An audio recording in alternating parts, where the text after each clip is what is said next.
Hey everybody, I want to talk about a product and platform that I absolutely love and our latest sponsor, Interseller, the prospecting and outreach platform of choice for recruiters and sellers. Whether you're doubling down on business development or recruiting talent, Interseller does all the heavy lifting of finding contact data, automating the email and follow-up process, and syncs all that rich data into 20 plus CRM and ATS platforms. Reach out now and get going on a 2-week free trial and let them know you heard about it from Adam on the podcast today. Check out the link on the website. Appreciate it. Welcome to the podcast, where we introduce you to incredible humans who share their journeys with the mission to inspire you to harness your own inner tenacity to drive your life and career forward. And now, your host, Adam Posner.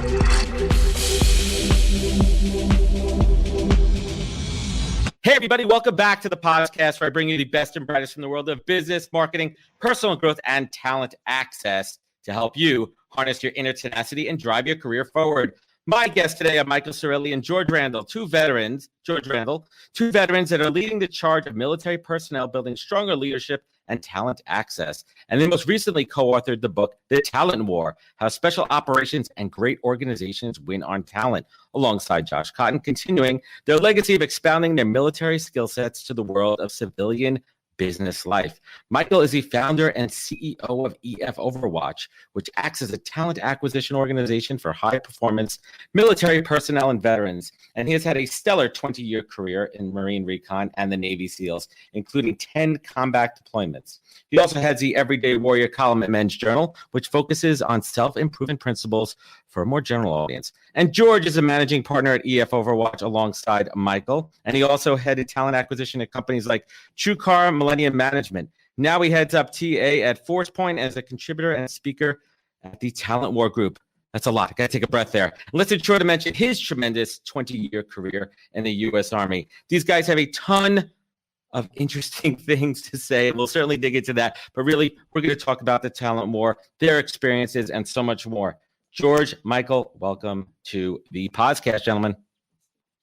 Hey, thank you. It's really, really great to be here. Thanks for having us. First and foremost, thank you so much for your service. Greatly appreciate it. I know it's a crazy time in our country right now, and I think more than ever, it's just important that we recognize the men and women who serve our country. So thank you so much. Yeah, thank you very much. Thank you. Awesome, good stuff. So let's jump in here. For my folks that may not know you, somebody's got the audio going on there in the background.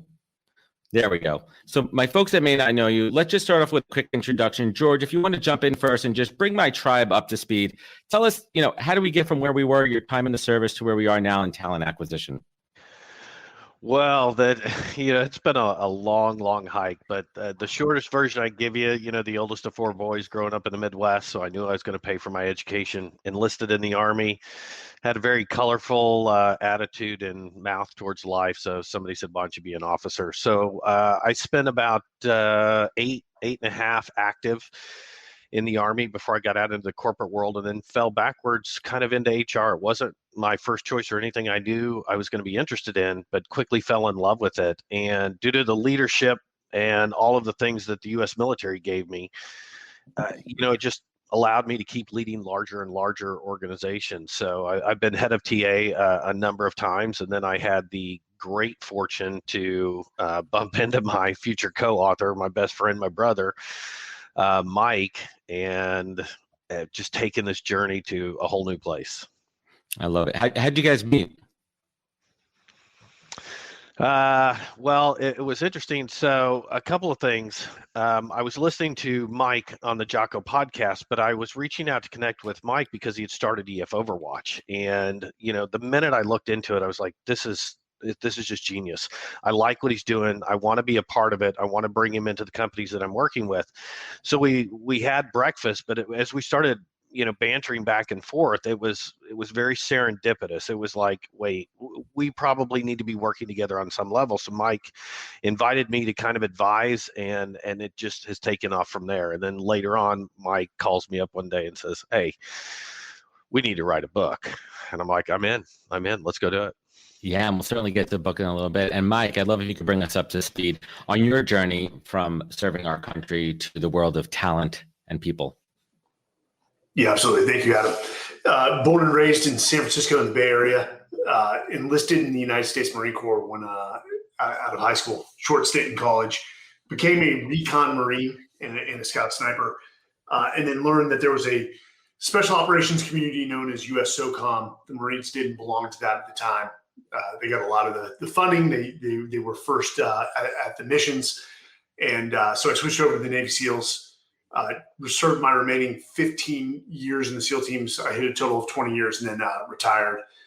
Served with JSOC, which is a very small component within the special operations community that has a very select mission.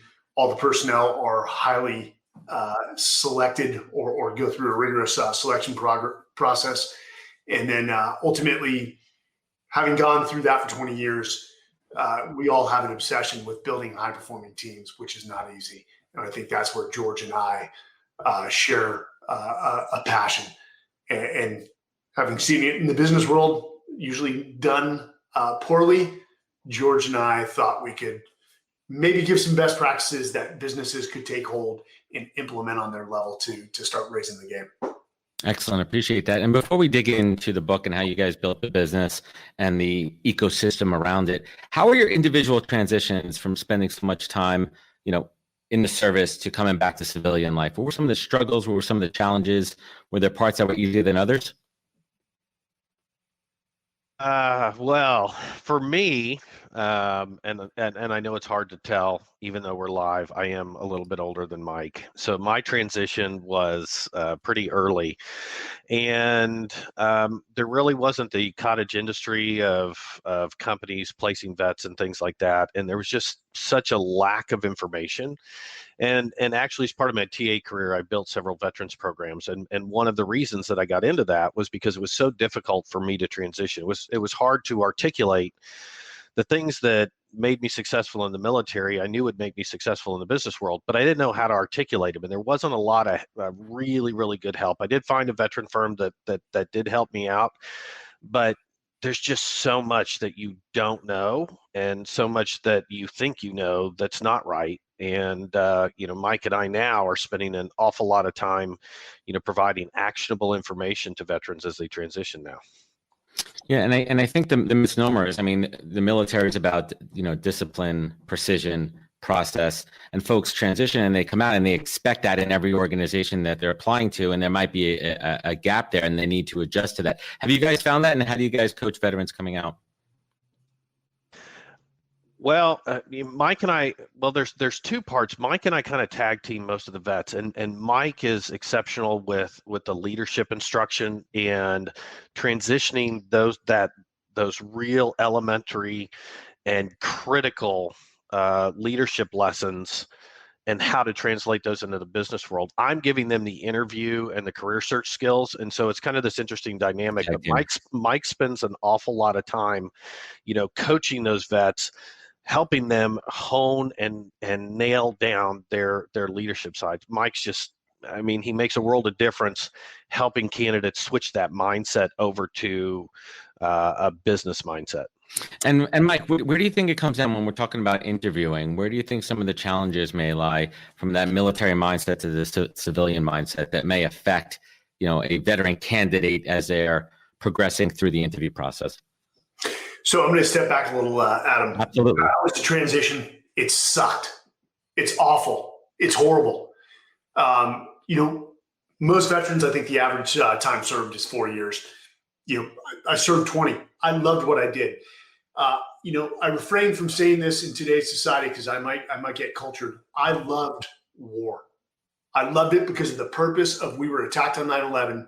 I was surrounded by 40 to 100 of the most amazing men and women that we were putting ourselves in harm's way, that we were committed to the cause, and we were eradicating evil from the earth. And when war stops, it's like the merry-go-round stops and you're left without a seat. So I went into an MBA program to, one, gain some hard skills in business acumen while also assessing, what do I want to do? What's my next passion? And the MBA was more of a process of elimination for me than it was trying to nail it out of the gate. And I did an inventory of what I knew well. I know how to lead, and not to sound cocky or arrogant. I know how to lead better than most business leaders, and I know how to build teams. Same with George. Now, I bring that component of helping military leaders articulate their leadership skills, and I've never seen anyone do it as well as George in terms of, let's say, career development 101, how to navigate the process.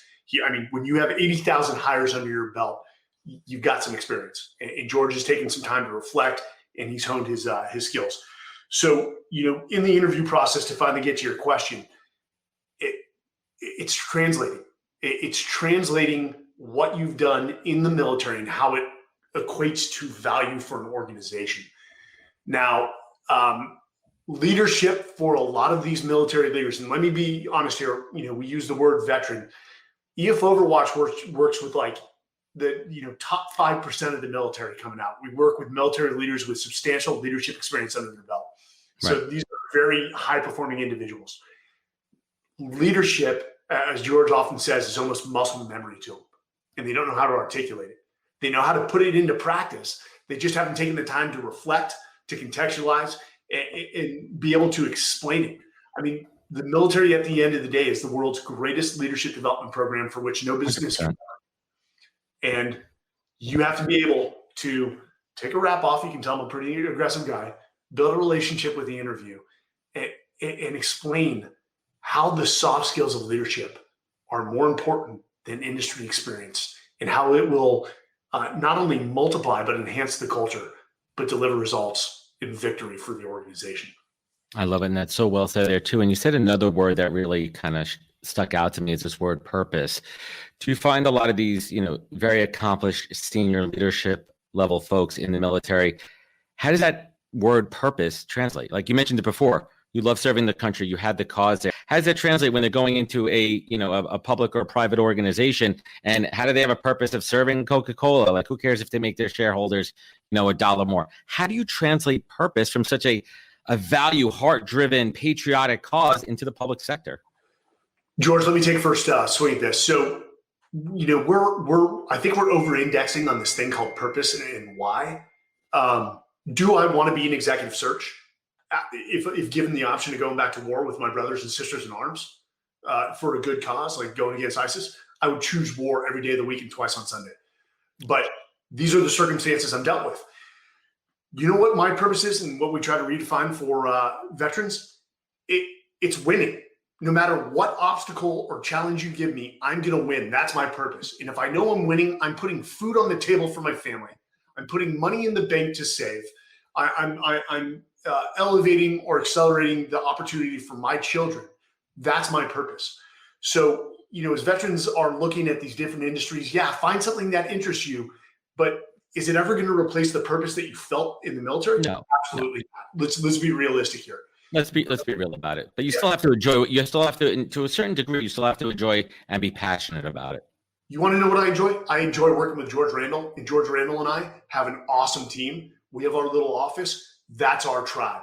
We love it. That's part of my purpose now. And if we go from being executive search and talent consulting firm to selling widgets, guess what? EF Overwatch is going to become the best firm at selling widgets. No, I love it there too. George, did you want to chime in there? No, he's so good. It's a gift to work with Mike. One other thing that, Mike and I've talked about previously is the most powerful force in the world is the U.S. economy. And so, Mike's dead on when it comes to purpose. But one of the things that, we've spent our lives doing is protecting this great thing called the U.S. economy and the U.S. people. And so to be a part of that business and to be winning and developing people, and you're going to get to lead and you're going to get to drive things and drive products. And there is some purpose in there. No, it's not ever going to match the military, but we still help people find their tribes and do great things. 100%. And George, I see behind your shoulder there, it says hire for character, train for skill. And this is something for anyone who's on LinkedIn too, there's always a debate about it. And I think it goes a little bit both ways. And I've kind of taken the approach because I think skills is extremely important. And we're talking very broad terms here. There's certain industries, certain roles where there is a specific skill set there, but character's hard to train. It's innate. It's in you there too. I believe that there's another X factor in there called hire for aptitude. And I'm a big believer in the aptitude, the ability to learn there. Whoever wants to take this one on, Define hire for character, train for skill for us. We're both passionate. We're both passionate about that one. But let me start out with one of the reasons when you talked about that experience piece. Let me share with you. Industry experience and industry skills are not necessarily predictive of success. Very true. It's the character, it's the attributes that we talk about in this book. Those things are predictive of success. When you get to events like, let's just take COVID. I mean, nobody saw that coming, but people that were hired simply for their skills and character and their values, the things that we talk about in the book that are critical to winning and succeeding. If you didn't screen for those people are losing their minds. Correct. Oh my God, what's going on? What do we cut? How do we stop doing this? But the people that have the character, that have worked in the environments and the candidates that Mike and I place in companies, they're like, yeah, okay, no factor. So we got one more environmental condition. Let's go figure it out. Let's go attack the problem and win. And that's 100% the right attitude. That's everything. Those type of people with character are unflappable during chaotic times. And we have an acronym to describe the environments in which the military operates, which are some of the worst environments in the world. We call it VUCA: volatility, uncertainty, complexity, and ambiguity.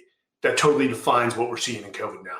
And people that have the character or are trained to double down on that character and their leadership ability during those times tend to make it through. The constraints, the environmental constraints of COVID changed everything, but the goal remains the same for all businesses. And that's what people lost sight of. Hey, let me tell you, Adam, you're absolutely right. And in a way, we can include aptitude, or another way to say aptitude is capacity within character. Does this person have the aptitude and capacity? We actually mentioned that in the book. That is a core fundamental that you're evaluating people for. From both, and the reason that the subtitle of the book is How Special Operations and Great Organizations Win on Talent, which was a last minute change George and I made, because we interviewed our share of business leaders who never served in the military, not a day, and are exceptional leaders, and then also some very senior special operations leaders. And all of them to a T said intellectual horsepower matters. 100%. A specific type of intellectual horsepower, which we call effective intelligence. And I'll let George walk through that and why it's.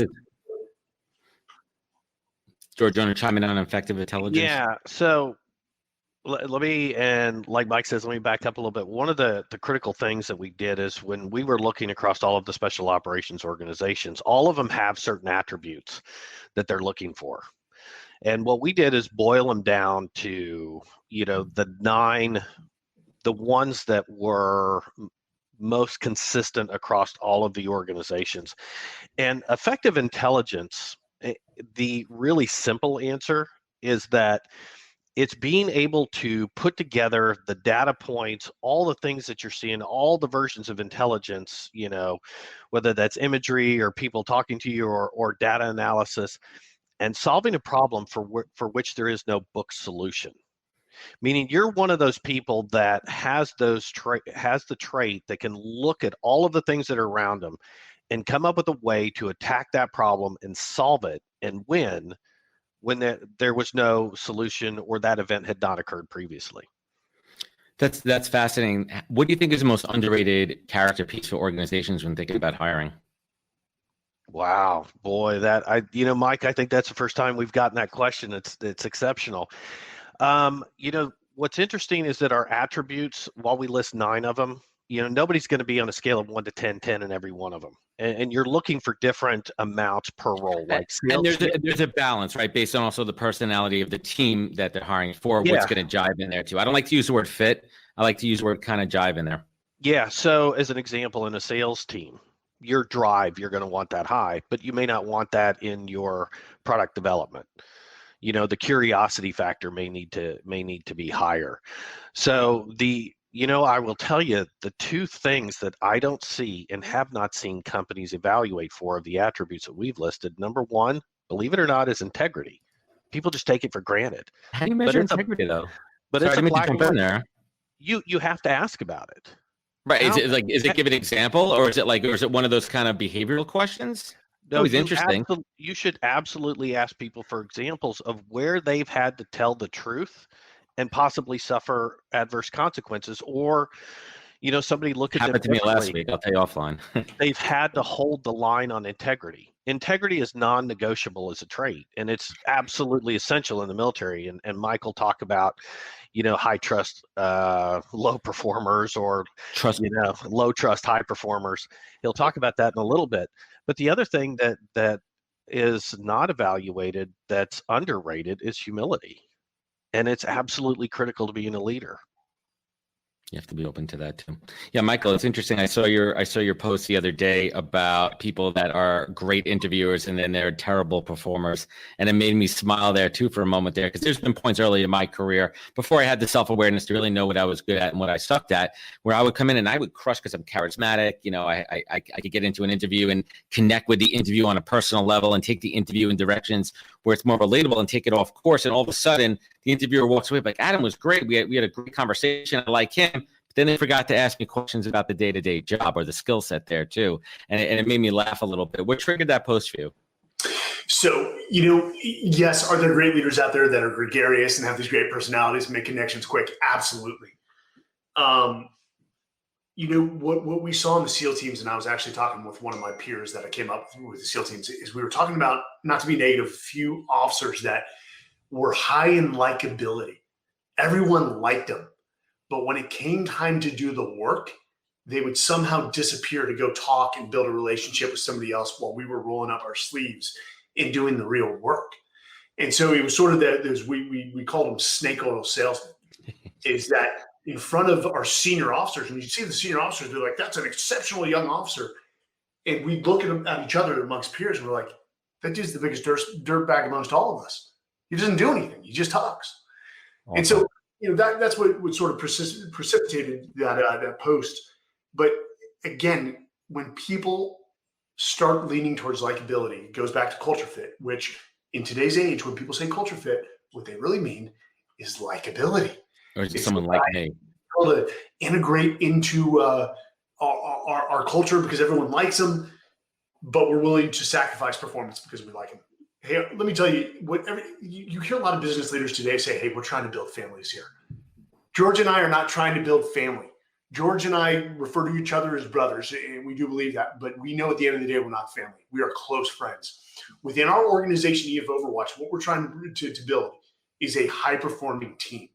Now, if George and I make a decision to bring somebody on who may be a little he's that grumpy older man, but he has all the right character attributes other than being grumpy, which, actually, if he's grumpy throughout the interview, we talk to people and they're like, yeah, he's just grumpy, but he's a high performer.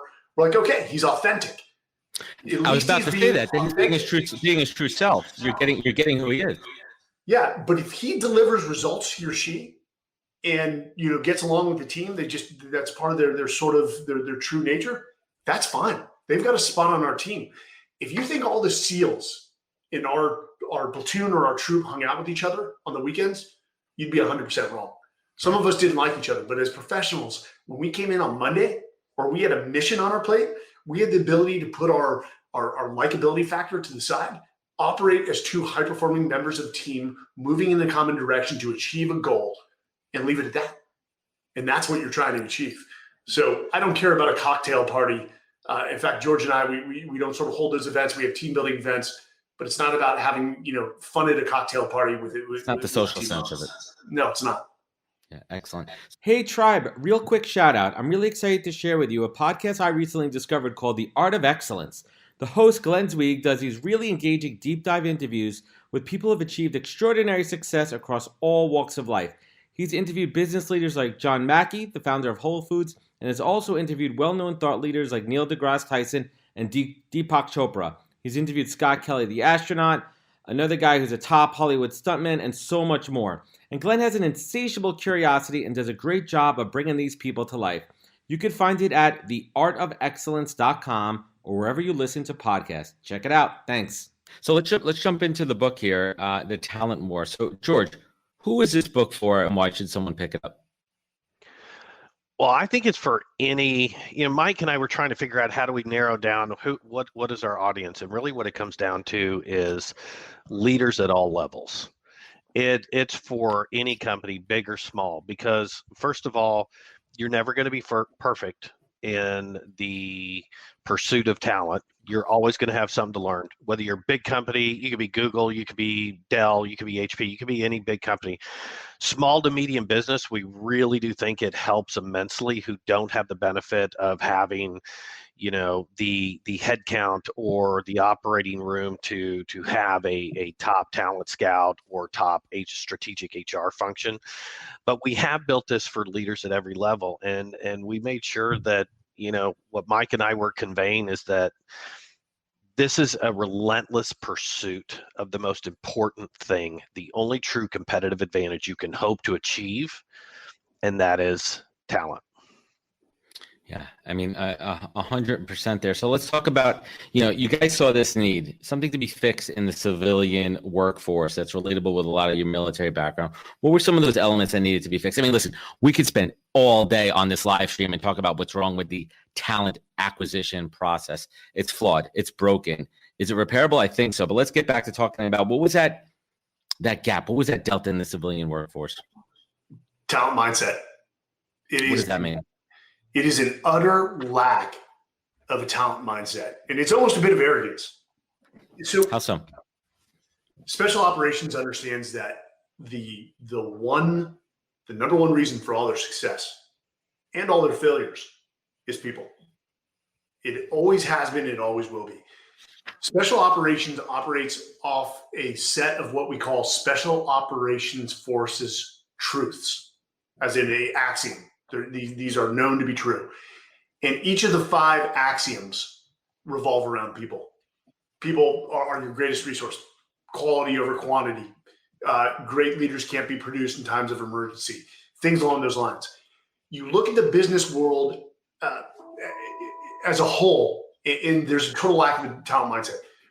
How we define a talent mindset, George and I, is a foundational belief. I mean, it is a core belief you hold in your heart, that the greatest strategic competitive advantage that George just mentioned, that any organization, regardless of you're in the military, you're in federal government, state government, or the private sector, the greatest strategic competitive advantage you can ever hope to achieve and maintain is your people. It's not your processes, it's not your technology, it's not your systems.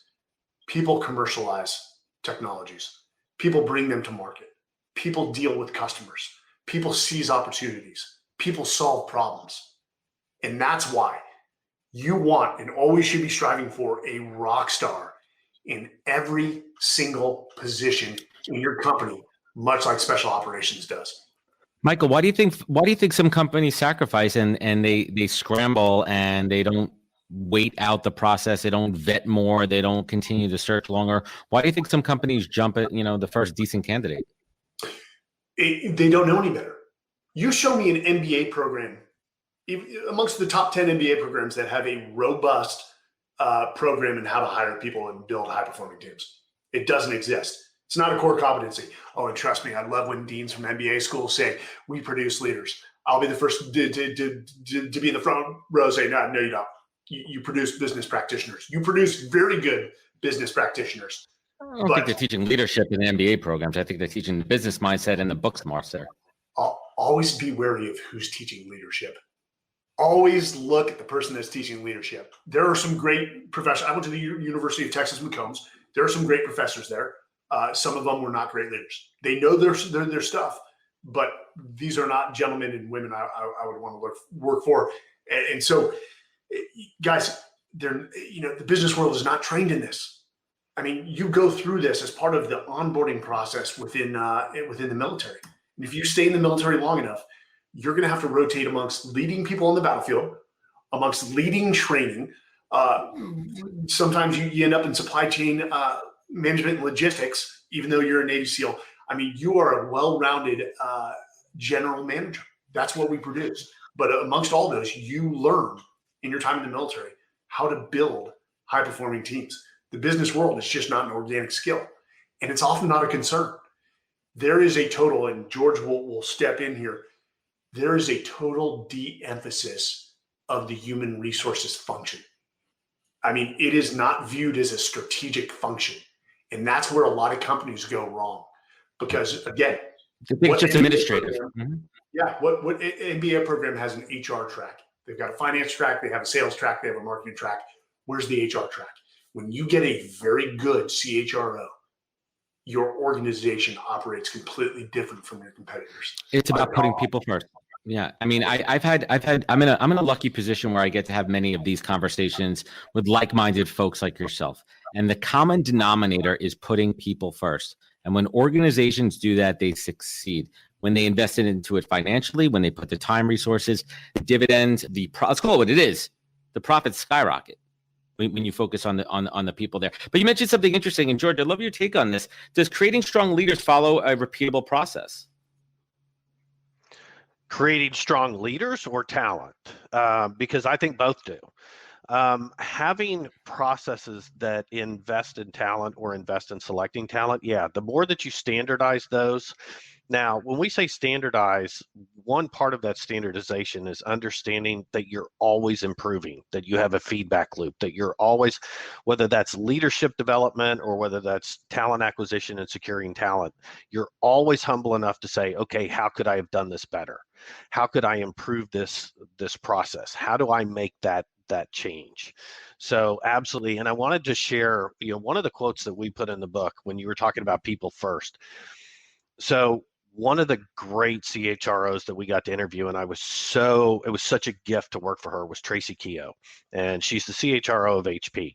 Now, she's not your standard HR practitioner. She came from the business. And so she was already adept at bringing people solutions to business problems. But she was invited into a meeting, and one of the other execs just quipped and said, hey, it's great that HR's finally at the table. And Tracy doesn't miss a beat. And she says, HR is the table. And that's where you start understanding that human resources, not just putting people first, but that is the gateway. And I wish I could get Mike's quote so well, but it is the gateway to every revenue producing or product or service producing department in your company.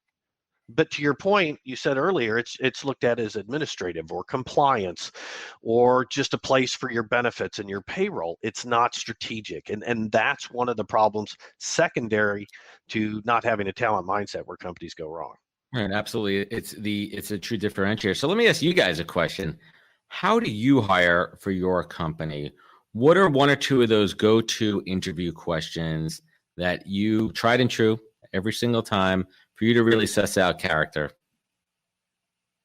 So, we get this often. It's like, what are those two interview questions that are going to nail everything? Well, it changes depending on the position and the function, because with each of the positions and functions within our organization, they require different attributes. Right. So, we actually say, hey, no, get away from that. There's no one perfect question. And watching George with 80,000 hires under his belt, he'll tell you this. You have to have a process. One, you have to have a talent profile for the position you're hiring so that you know what you're looking for. And then you design your multivariate interview process around that. Yes, you select your behavioral interview questions, trying to elicit certain behaviors. You do the reference checks, and you have a set of questions for those people that you're doing the reference check for. If you're going to engage in role play, set up role play scenarios based off what they're going to face on the job functions to elicit certain behaviors, and that's what you do. But George, all default to you. In Adam, I'm not coming down on you. We always get that, like, especially when you hear a leader say, and we've heard this, if it comes down to one interview question, if somebody can nail it, they got the job. We're like, that's one approach. Yeah, absolutely. I mean, I've heard it there too. I mean, I've had entrepreneurs that say, tell me about your first lemonade stand. And depending how they answer that, they either said, I started the lemonade stand, I worked with my friend's lemonade stand, or I was home watching TV and never had a lemonade stand. So they try to kind of dig into some of those early years to pull back the curtain and see where's this person's origin story and how did they get to where they are? And there's some value in that there too. Where do you think the time is wasted in interviews? You think it's a lot of this upfront kind of bullshit, tit for tat, tell me about your background, tell me this, that, where do you think interviewers are failing? Well, I did want to add one thing. Sure, because Mike is adamant about this. And working with Mike, I've got the gift of it. But one of the things when you asked us about what do we hire into EF Overwatch in our tribe is people that are going to be better than us. Mike and I look at the men and women that we're leading going, yeah, you know what? We invest in that person, they're going to be better than us. We are not afraid of hiring very talented people. We are hiring for potential from the get-go. And that's what we brought in here. And our employees are probably listening right now. And all I'll say is get back to work. We just gave you it's on YouTube. You can watch it later. Go to your head. Get to work. Yeah, we got to pop that balloon. But where are people wasting time? You know, Mike talked about it. Is actually the entire interview process is really wasted, and we see it too often when you don't know what success looks like before you go to the talent market. If you don't know what the attributes that make that role successful, then everything after you're doing is just, I don't know. Yeah, it is a time waster. Might you get lucky and get somebody talented that comes into your company? Absolutely, but it's purely random.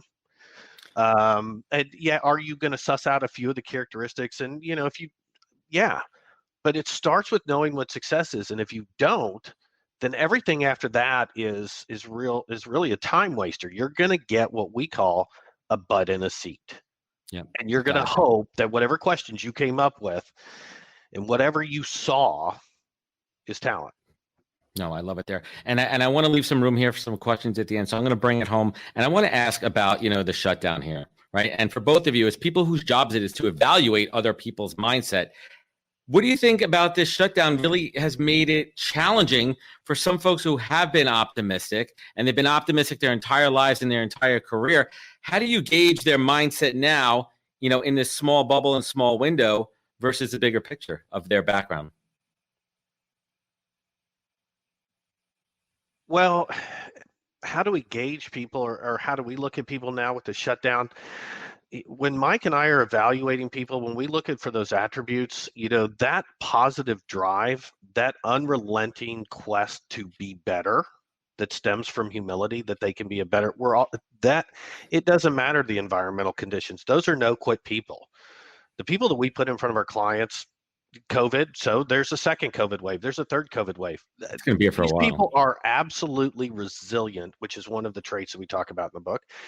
And we want people who, whatever obstacle is in front of them, they're going to get around it, through it, over it, crush it one way or the other.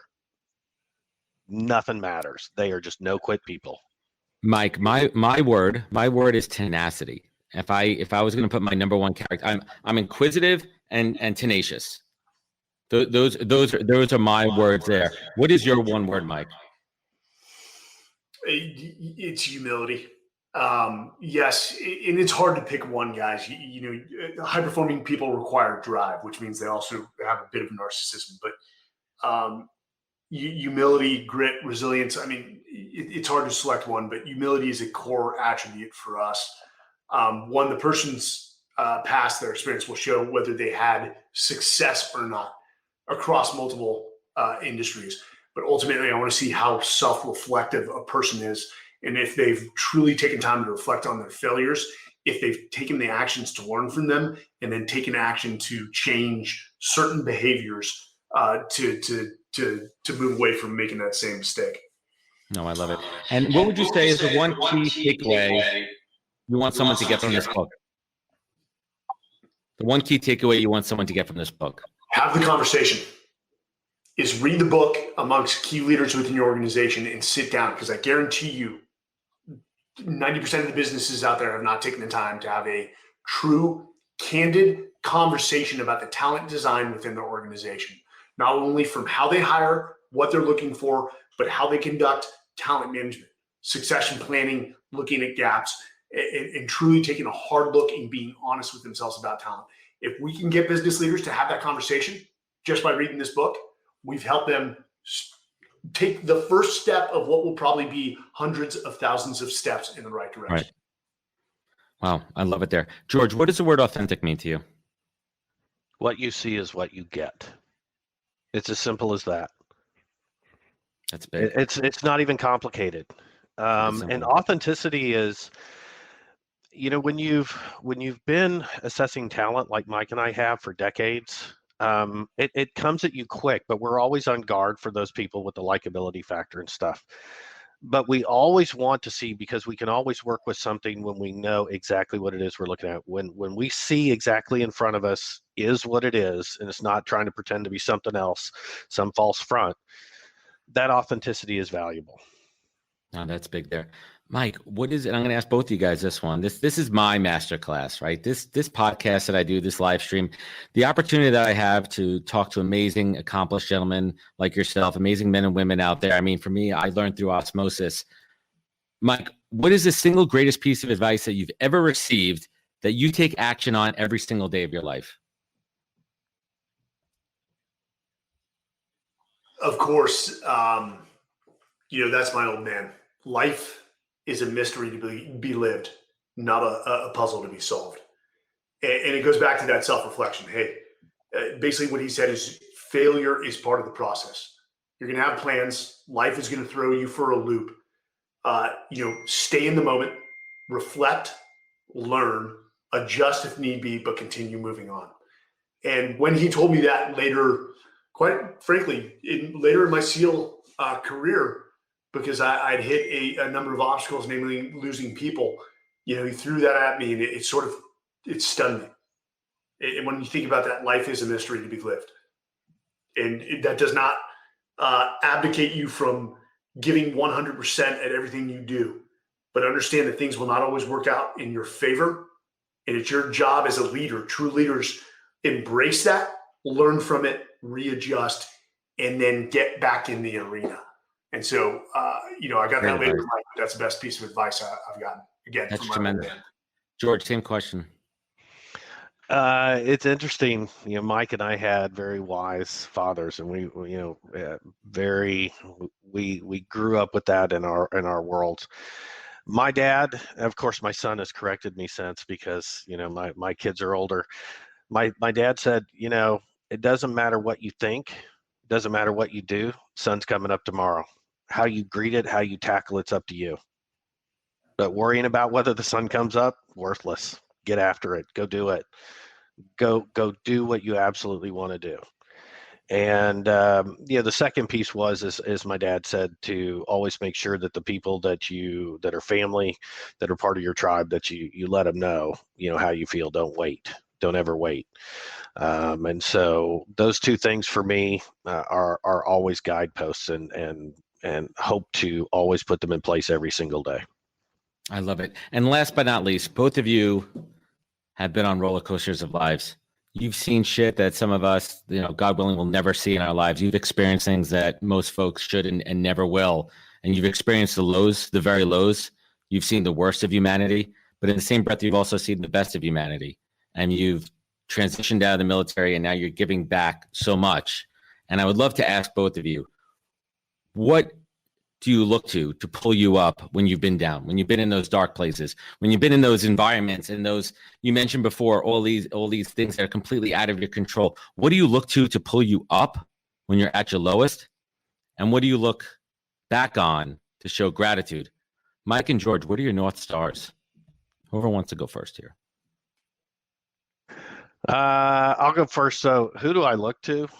What do you look to? What's your compass? Is me.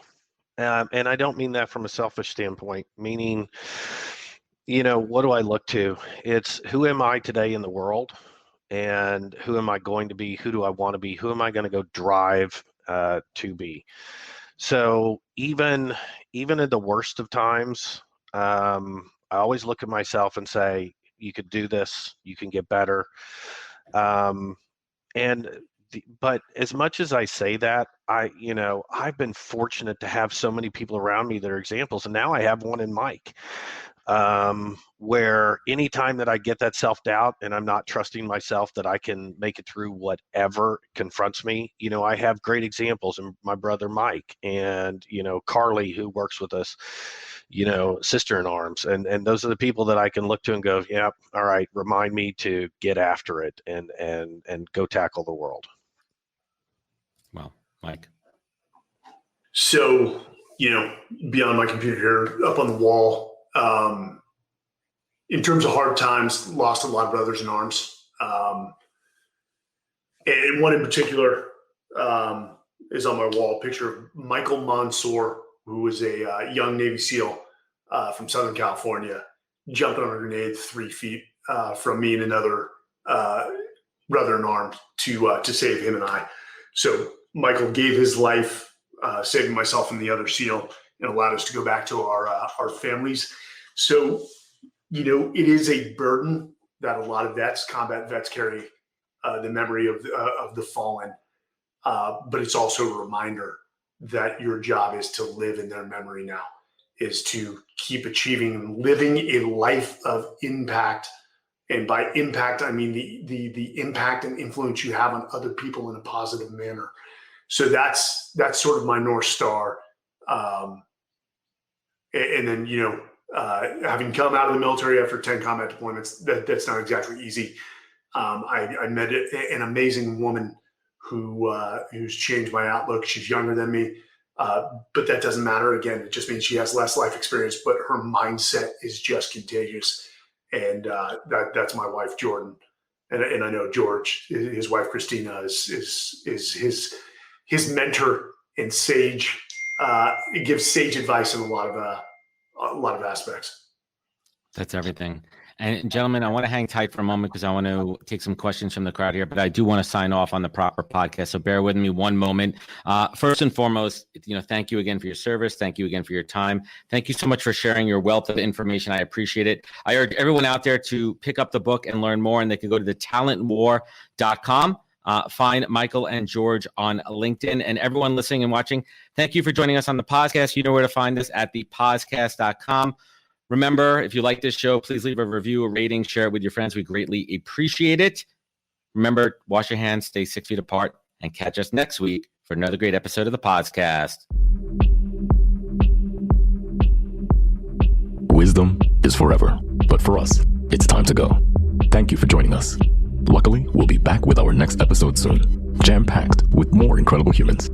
Thank you for listening, subscribing, and sharing. To join the conversation, search the podcast on LinkedIn. And to catch up on past episodes and more info, please visit www.thepodcast.com.